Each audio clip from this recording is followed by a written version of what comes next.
Hello everyone, welcome to IIT Chemistry Shiksha. So it's very often that our destination in life will depend on the path chosen by us. For example, आप 10th से 11th में move on कर रहे हो तो आपके पास काफ़ी सारे paths available होते हैं. You can either go for commerce, you can go for arts, you can go for medical, you can go for non-medical. But आपकी डेस्टिनेशन किस पे डिपेंड करेगी कि आपने कौन सा पाथ चूज़ किया है. So it's not like that it's with human beings only, it's there with organic reactions also. कि ऐसा नहीं है कि प्रोडक्ट कौन सा बनेगा वो किस पे डिपेंड करेगा कि रिएजेंट ने कौन सा पाथ चूज़ करा है. फॉर एग्जांपल एलिमिनेशन रिएक्शन है. एलिमिनेशन रिएक्शन में क्या होता है, base have to abstract the proton and then leaving group will depart from the molecule. I am talking of beta elimination. तो उस केस में एल्कीन कौन सा फॉर्म होगा, whether it will be a less substituted alkene or more substituted alkene, that will depend entirely on the path chosen by the reagent or the base कि उसने कौन से टाइप का हाइड्रोजन एब्स्ट्रैक्ट करा है. क्या उसने प्राइमरी हाइड्रोजन एब्स्ट्रैक्ट करा है या फिर सेकेंडरी हाइड्रोजन एब्स्ट्रैक्ट करा है, क्योंकि दोनों ही केस में प्रोडक्ट क्या बनेगा, डिफरेंट बनेगा. प्रोडक्ट एक ही बनेगा पर वो किस पे डिपेंड करेगा कि उसने कौन सा पाथ चूज़ किया है. तो आई थिंक अभी तक आपको इतना तो समझ में आ ही गया होगा. So what is the today's topic of discussion, we have to discuss the regio selectivity in E2 elimination reaction. अब रीजियो सिलेक्टिविटी को अगर मैं सिंपल टर्म्स में समझाऊं तो रीजियो सिलेक्टिविटी का मतलब क्या होता है, it is the process of choosing one direction of chemical bond making और breaking over all the possible directions. कि हमारे पास जितने भी पॉसिबल डायरेक्शंस अवेलेबल हैं उसमें से प्रोडक्ट कौन सा फॉर्म होगा, that will depend on the one path chosen by the reagent. तो शुरू करते हैं regio selectivity in E2 elimination. Regioselectivity के लिए हम दो टाइप्स के रूल पढ़ेंगे, सेडजेफ रूल और Hofmann rule. Sedgwick rule will lead to the formation of more substituted alkene and Hofmann rule will lead to the formation of less substituted alkene. अब ये more substituted alkene क्या होता है, less substituted alkene क्या होता है, ये भी आपको इस लेक्चर के बाद बहुत अच्छे से क्लियर हो जाएगा. तो शुरू करते हैं. देखो ये रहा बेस रिएजेंट, ये हमारा मॉलिक्यूल है. तो ये रहा हेलोजन, एक्स क्या है, कोई भी हेलोजन. तो हेलोजन जिस कार्बन से अटैच्ड है वो किस टाइप का कार्बन है, अल्फा कार्बन. और उसके साथ वाला कार्बन क्या है, बीटा कार्बन. और बीटा कार्बन के साथ वाला हाइड्रोजन क्या है, बीटा हाइड्रोजन. और यहाँ पर हम बीटा एलिमिनेशन की बात ही तो कर रहे हैं. पर अगर आप देखो तो यहाँ पर कोई और बीटा हाइड्रोजन अवेलेबल नहीं है, एक ही टाइप का बीटा हाइड्रोजन अवेलेबल है. तो जब एक टाइप का बीटा हाइड्रोजन अवेलेबल है, जब आपके पास चॉइस ही एक है तो प्रोडक्ट तो एक ही बनेगा ना. ठीक है, तो इसमें सिंपली क्या होगा, base will abstract the proton, base proton को एब्स्ट्रैक्ट करेगा. इलेक्ट्रॉन पेयर इधर शिफ्ट होंगे and leaving group will leave from the molecule. तो अगर मैं प्रोडक्ट बनाऊं तो प्रोडक्ट बनेगा ये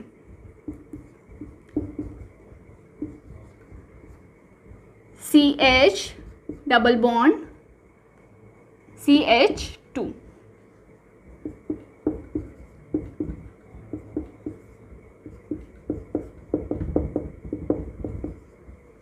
तो ये बन गया एल्कीन. तो ये है प्रोडक्ट. इसमें तो कोई कंफ्यूजन था ही नहीं, बेस के पास कोई ऑप्शन ही नहीं थी, उसके पास एक ही टाइप का बीटा हाइड्रोजन अवेलेबल था, उसने उसको एब्स्ट्रैक्ट करा और प्रोडक्ट बन गया. देखो पिछले केस में कोई भी कंफ्यूजन नहीं थी, कंफ्यूजन तो इस केस में आएगी जब बेस के पास दो पॉसिबिलिटीज़ होंगी कौन से टाइप के हाइड्रोजन को एब्स्ट्रैक्ट करने की. तो अगर देखो ये हेलोजन है, हेलोजन जिस कार्बन के साथ अटैच्ड है वो है अल्फा कार्बन, उसके साथ वाला कार्बन बीटा कार्बन और इसके साथ वाला कार्बन भी बीटा कार्बन. तो अगर मैं इसकी बात करूं, ये कार्बन एक और कार्बन से अटैच्ड है तो ये क्या है, 1 डिग्री कार्बन. ठीक है, और इसके साथ वाला हाइड्रोजन 1 डिग्री हाइड्रोजन.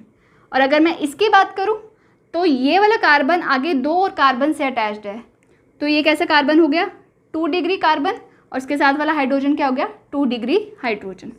तो ये है 2 डिग्री हाइड्रोजन और ये है 1 डिग्री हाइड्रोजन. तो प्रोडक्ट किस पे डिपेंड करेगा कि कौन से वाला हाइड्रोजन एब्स्ट्रैक्ट हुआ है। तो हम दोनों ही केस देख लेते हैं।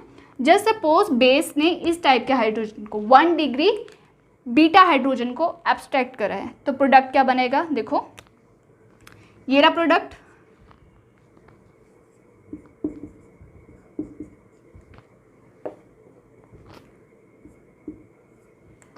बेस ने इस हाइड्रोजन को एब्स्ट्रैक्ट करा और यहाँ से लिविंग ग्रुप डिपार्ट हो गया, तो CH डबल बॉन्ड CH2, तो ये क्या हो गया, ब्यूट 1 इन। और अगर बेस ने 2 डिग्री हाइड्रोजन को एब्स्ट्रैक्ट करा है तो क्या बनेगा,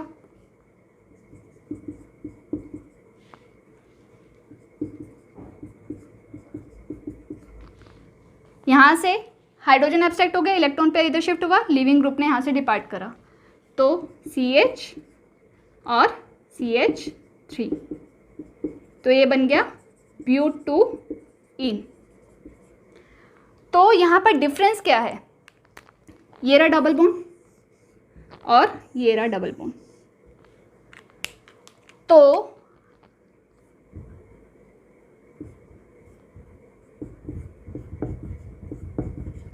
ये होता है सिंपल इथीन। इथीन में ये हाइड्रोजन अगर एक एल्काइल ग्रुप से रिप्लेस हो जाए तो यानी कि कैसा बन गया, मोनो सब्स्टिट्यूटेड।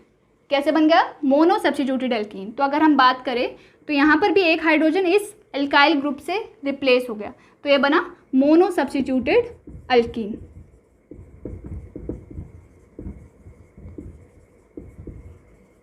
अब यहाँ पर देखो, ये इथीन मॉलिक्यूल था, जस्ट सपोज ये दोनों हाइड्रोजन 2 एल्काइल ग्रुप से रिप्लेस हो गए, यहाँ पर देख सकते हो 2 हाइड्रोजन 2 एल्काइल ग्रुप से रिप्लेस हो गए, तो एक ऐसा एल्कीन बना डाई सब्स्टिट्यूटेड एल्कीन। ये क्या बना, डाई सब्स्टिट्यूटेड एल्कीन। तो मोर सब्स्टिट्यूटेड एल्कीन किस केस में बनता है, सेडजेफ रूल में। किस में बनता है, सेडजेफ प्रोडक्ट में। और less substituted alkene, less substituted alkene किस में बनता है, हॉफमैन प्रोडक्ट में।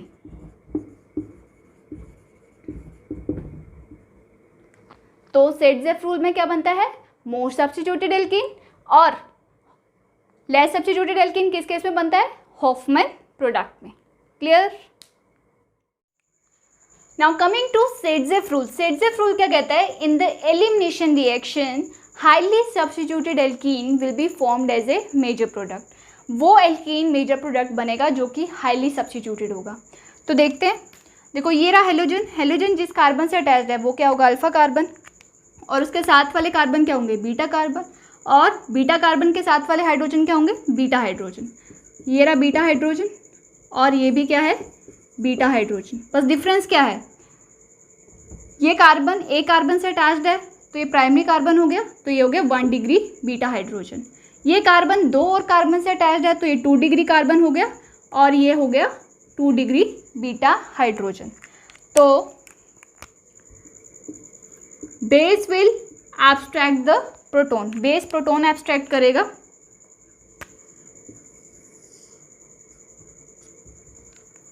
Then electron pair will shift to it and leaving group will depart, leaving group depart करेगा। तो अगर मैं बात करूं ट्रांजिशन स्टेट की, ट्रांजिशन स्टेट ड्रॉ करते हैं।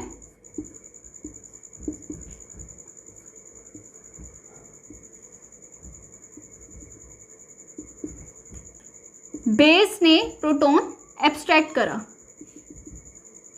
तो इससे पार्शियल पॉजिटिव चार्ज आएगा।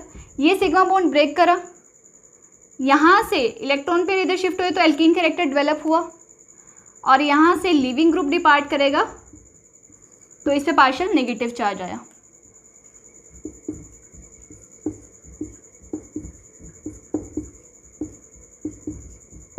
ये है transition state.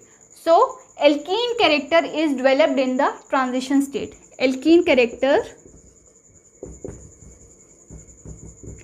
Is developed in the transition state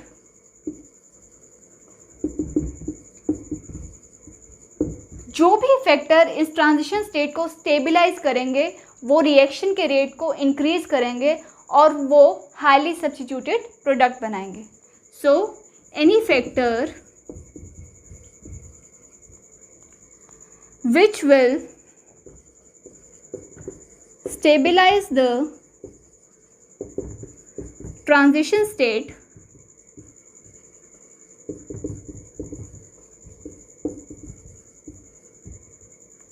any factor which will stabilize the transition state will increase the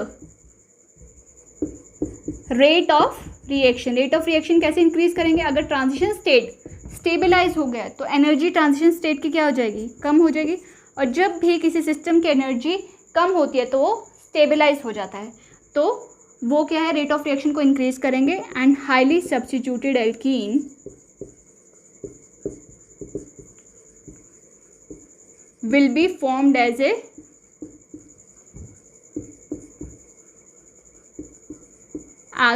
major product. और यही होता है सेडजेफ रूल में.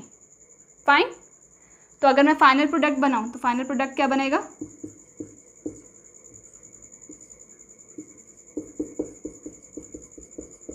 ब्यूटूइन. Butyne is the final product. Clear? Now coming to Hofmann rule. Hofmann rule is just opposite of Saytzeff rule. Hofmann rule क्या कहता है? In the elimination reaction, less substituted alkene will be formed as a major product. Less substituted alkene major product बनेगा. और हमें पहचानना कैसे है कि किस किस में हॉफमैन एलिमिनेशन होगी? अगर लिविंग ग्रुप जो है वो एक स्ट्रॉन्ग इलेक्ट्रोनेगेटिव एटम है, हाईली इलेक्ट्रोनेगेटिव एटम है, फॉर एग्जांपल फ्लोरीन, या फिर बाकी अगर 3 केसेस देखो तो इसमें सेंट्रल एटम पे क्या पॉजिटिव चार्ज है और पॉजिटिव चार्ज होने की वजह से ये इलेक्ट्रॉन डेंसिटी अपनी तरफ विड्रॉ करेगा तो ये हाईली इलेक्ट्रोनेगेटिव मॉलिक्यूल की तरह बिहेव करेगा. तो अगर लिविंग ग्रुप एक स्ट्रॉन्ग और हाईली इलेक्ट्रोनेगेटिव एटम है तो उस केस में Hofmann product is the major product. और इसकी एक्सप्लेनेशन हम बहुत ध्यान से देखेंगे. ये देखो, ये हेलोजन है. हेलोजन जिस कार्बन से अटैच है वो है अल्फा कार्बन और उसके साथ वाला कार्बन क्या है? Beta carbon. और उसके साथ वाला हाइड्रोजन बीटा हाइड्रोजन. तो ये है बीटा हाइड्रोजन, ये अल्फा कार्बन, ये बीटा कार्बन, ये है बीटा हाइड्रोजन. तो ये कैसा बीटा हाइड्रोजन है? ये है 1 डिग्री बीटा हाइड्रोजन, क्योंकि ये कार्बन सिर्फ एक और कार्बन से अटैच है तो उसके साथ वाला हाइड्रोजन 1 डिग्री बीटा हाइड्रोजन. अगर मैं इस कार्बन की बात करूँ तो ये 2 और कार्बन से अटैच है तो ये 2 डिग्री कार्बन है और उसके साथ वाला हाइड्रोजन क्या होगा? 2 डिग्री बीटा हाइड्रोजन. फाइन. तो इस केस में हॉफमैन प्रोडक्ट क्या होता है? Less substituted product. तो इस केस में base will attack on 1 degree beta hydrogen. देखो 1 डिग्री बीटा हाइड्रोजन जो है वो पेरिफेरी पे अवेलेबल है, वो मॉलिक्यूल के बिल्कुल बाहर अवेलेबल है. तो बेस को उस पर अटैक करना ईजी होगा because it is less sterically hindered.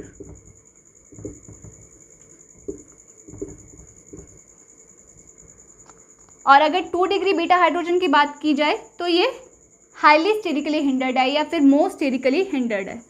तो ये मोस्ट स्टेरिकली हिंडर्ड होने की वजह से बेस का इसके ऊपर अटैक करना बहुत ही डिफ़िकल्ट होगा. तो बेस ने अगर इस पर अटैक कर लिया तो हम ट्रांजिशन स्टेट को समझने की कोशिश करते हैं. ये रहा ट्रांजिशन स्टेट.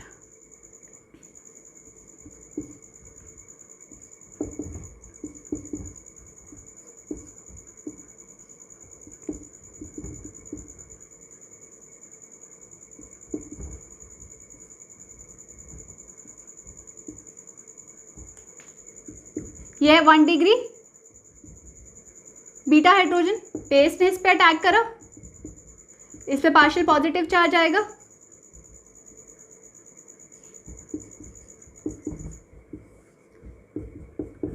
यह है ट्रांजिशन स्टेट और ये है लिविंग ग्रुप. तो अगर ये देखो आप ध्यान से, अगर ये लिविंग ग्रुप आयोडीन जैसा कोई लेस इलेक्ट्रोनेगेटिव एटम है तो मैं यहाँ पर एक्सप्लेन करने की कोशिश कर रही हूँ कि क्यों हॉफमैन प्रोडक्ट मेजर प्रोडक्ट बनेगा। इसको हम दो एक्सप्लेनेशन से समझेंगे।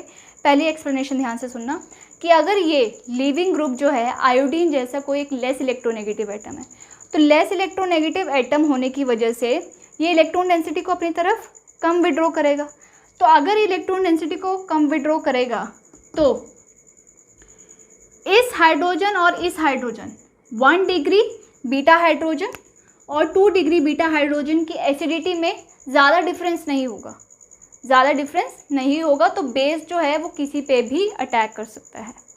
पर अगर लीविंग ग्रुप एक स्ट्रॉन्ग और हाईली इलेक्ट्रोनेगेटिव एटम है तो उस केस में ये इलेक्ट्रॉन विड्रॉ ज़्यादा करेगा, इलेक्ट्रॉन डेंसिटी इसमें ज़्यादा विड्रॉ करी तो जो बीटा हाइड्रोजन है उनकी एसिडिटी में डिफरेंस आ जाएगा।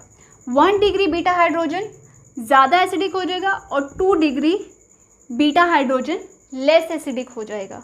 तो इस केस में बेस किसको एब्स्ट्रैक्ट करना प्रेफर करेगा? जो हाइड्रोजन ज़्यादा एसिडिक है।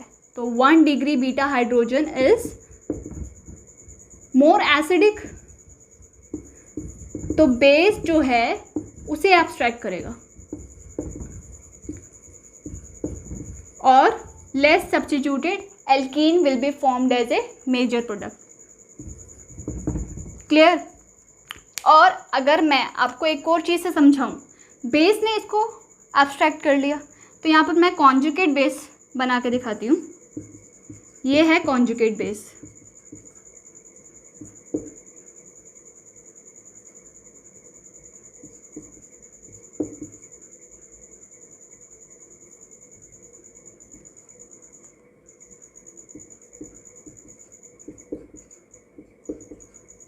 ये कॉन्जुगेट बेस है, ये है कॉन्जुगेट बेस। तो अगर आप देखो, अगर ये conjugate base 1 degree carbon ion है यहाँ पर, क्योंकि ये एक और कार्बन से अटैच्ड है, तो यह है 1 डिग्री कार्बन आयन। अगर बेस ने 2 डिग्री हाइड्रोजन को एब्स्ट्रैक्ट किया होता तो कॉन्जुगेट बेस क्या होता?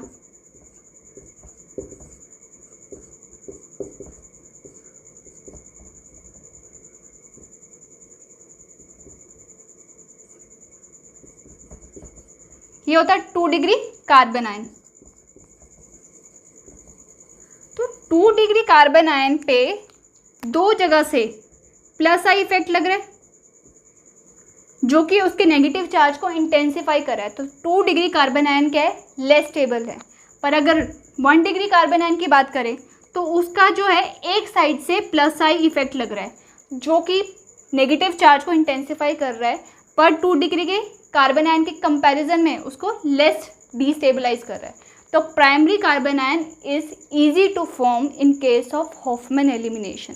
तो हमने दोनों केसेस ही समझ लिए कि एक तो कार्बन आयन की stability, 1 degree carbon ion is more stable then 2 degree carbon ion, इसलिए यहाँ पर जो है 1 डिग्री बीटा हाइड्रोजन एब्स्ट्रैक्ट हो रहा है और हॉफमैन प्रोडक्ट इज द और less substituted alkene is the major product. और दूसरा हमने ये भी देख लिया ट्रांजिशन स्टेट में हमने ये भी देख लिया कि अगर लिविंग ग्रुप ज़्यादा इलेक्ट्रोनेगेटिव एटम है तो वो 1 डिग्री बीटा हाइड्रोजन और 2 डिग्री बीटा हाइड्रोजन की एसिडिटी में डिफरेंस ज़्यादा क्रिएट कर देगा।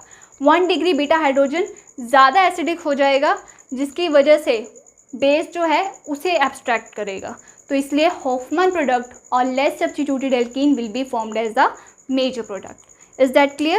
So it was all about regioselectivity of E2 elimination, or we can say about Sirtzeff rule or Hofmann rule. तो Sirtzeff rule क्या कहता है? Highly substituted alkene is formed as a major product in E2 elimination reaction. और Hofmann rule क्या कहता है? Less substituted alkene will be formed as a major product in E2 elimination. So that's all about today. For further lectures, stay tuned with IIT Chemistry Shiksha by Rashmi ma'am. And if you like it, please don't forget to subscribe it and share it as maximum, क्योंकि पढ़ेंगे हम सब तो बढ़ेगा India. धन्यवाद।